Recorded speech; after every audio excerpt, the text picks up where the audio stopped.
नमस्कार, मैं संतोष सिंह और बात डस्टबिन घोटाले के साइड इफेक्ट की करने जा रहे हैं। जी हाँ, प्रभारी के तौर पर भी मंगल पांडे को जगह नहीं मिली। पश्चिम बंगाल के प्रभारी थे, राष्ट्रीय संगठन में जगह मिलेगी ऐसा हम लोग मान रहे थे। 3 बार पढ़े, उसमें भी सूची में नाम नहीं था। अभी थोड़ी देर पहले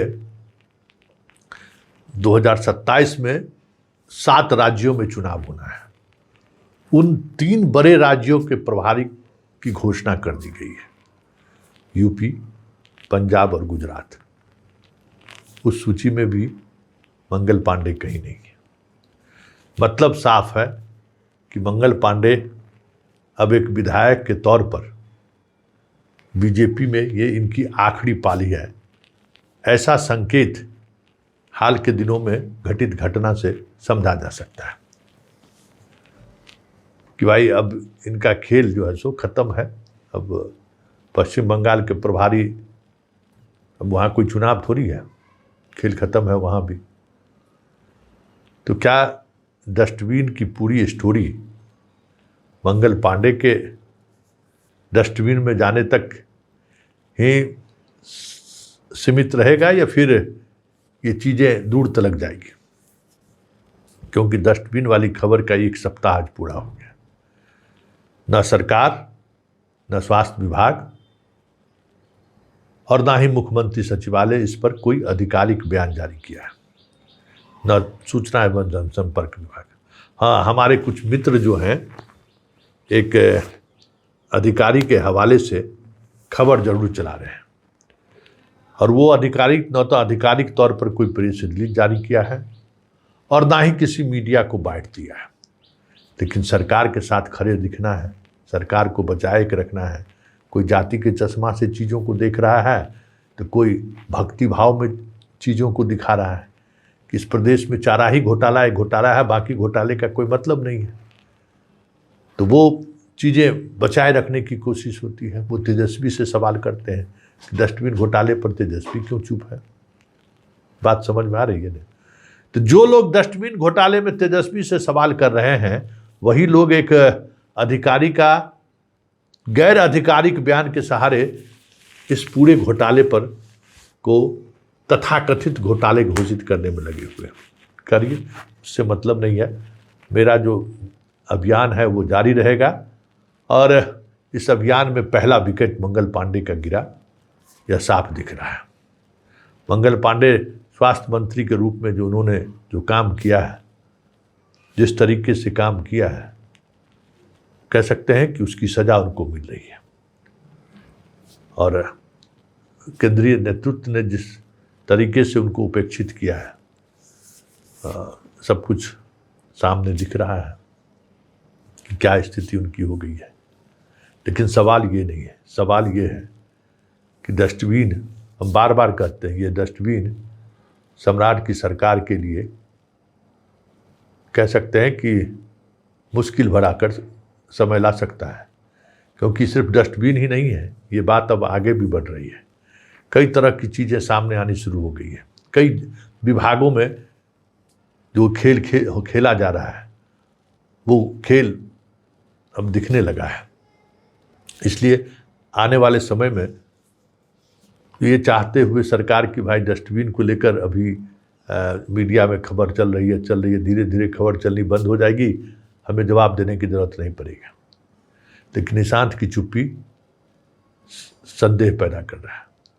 निशांत के इस मामले में नहीं बोलना भी अपने आप में एक बड़ी बात है, क्योंकि वर्तमान में स्वास्थ्य मंत्री वही है और उनको ये पक्ष रखना चाहिए, या इस विभाग के अधिकारियों को सार्वजनिक तौर पर पक्ष रखना चाहिए। गलत है तो गलत है, हम लोगों ने गलत खबर दिखाई है। कोई कह क्यों नहीं रहा है कि ये खबर गलत है?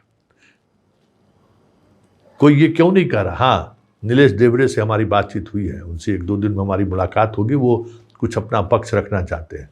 उनके पक्ष, अगर आधिकारिक तौर पर उन्होंने पक्ष रखा तो हम जरूर उनके पक्ष को भी चलाएंगे। एक मीडिया वाले के माध्यम से एक पत्र हमें भिजवाया है उन्होंने, जो सामान्य प्रशासन विभाग ने उनसे पूछा था उनके कार्यकाल में स्वास्थ्य विभाग में जो बातें हुई हैं उसको लेकर उन्होंने जवाब दिया है, लेकिन उस जवाब में भी कई ऐसे सवाल छुपे हुए हैं डस्टबिन को लेकर जिसका वो खुलकर चर्चा तक नहीं की है।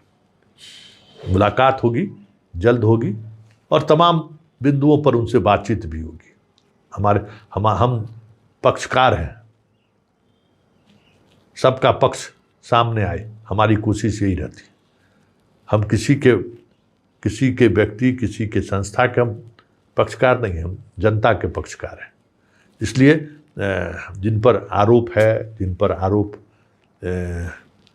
लग रहा है, वो अगर अपना पक्ष रखते हैं तो मैं उनका भी पक्षकार हूँ, उनके पक्ष को भी मैं मजबूती से रखूँगा।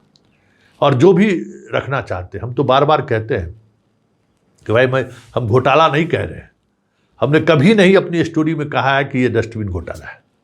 हमने सिर्फ और सिर्फ यही कहा है कि जिस डस्टबिन की कीमत बाजार में 1500 रुपया है, वो डस्टबिन स्वास्थ्य विभाग 15,000 में खरीदा है। और स्वास्थ्य विभाग 15,000 में जिस डस्टबिन की खरीदने की बात कर रही है, उसके जिस बीड में जिस बात की चर्चा है, वैसा डस्टबिन कहीं बिहार में हमको दिखाई नहीं दिया। हम वो डस्टबिन भी दर्शकों को दिखाए। इसलिए विभाग स्वतंत्र है अपनी बात रखने के लिए। बताए हम लोग कि वो डस्टबिन कहाँ है, बताए कि किस किस अस्पताल में जो है उस मेडिकल कचरा को जलाने के लिए मशीनें लगाई गई हैं, बताए। नहीं तो एक बात तो तय है, जब मंत्री डस्टबिन में जा सकते हैं तो पदाधिकारी को डस्टबिन में जाने से कोई नहीं रोक सकता है, क्योंकि इस खेल में पदाधिकारी ज़्यादा जिम्मेवार है। इस खेल में के पीछे पदाधिकारियों की एक लॉबी जिम्मेवार है।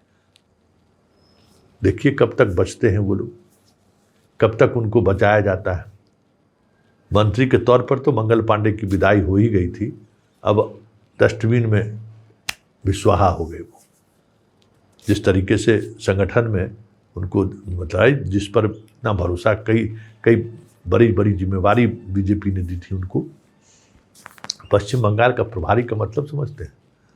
इतने महत्वपूर्ण जिम्मेवारी के बाद उनको इस तरीके से डस्टबिन में डाल देना, हमें लगता नहीं है कि अब मंगल पांडे की फिर से वापसी होगी।